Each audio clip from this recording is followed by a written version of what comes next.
Scooter Honda ADV 350 upgrades 2026. Here is the breakdown of the 2026 upgrades. 1.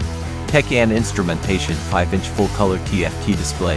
The old LCD screen has been replaced with a high-resolution TFT unit, similar to the one found on the Forza 750 and X-ADV. Honda RoadSync Connectivity. The new display supports full smartphone integration for turn-by-turn navigation, calls, and music via the Honda RoadSync app. New Switchgear. To navigate the new TFT menu, the left handlebar switchgear has been redesigned with a backlit 4-way toggle switch.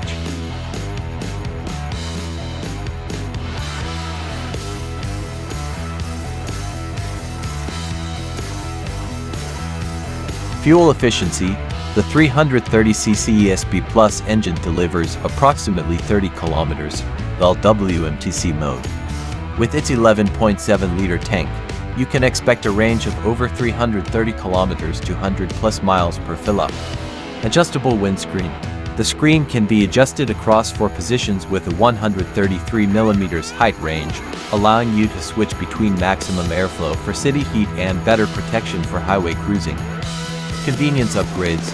The massive 48-liter under-seat storage, which fits to full-face helmets, now includes an internal LED light for better visibility at night. The turn signals are now auto-canceling.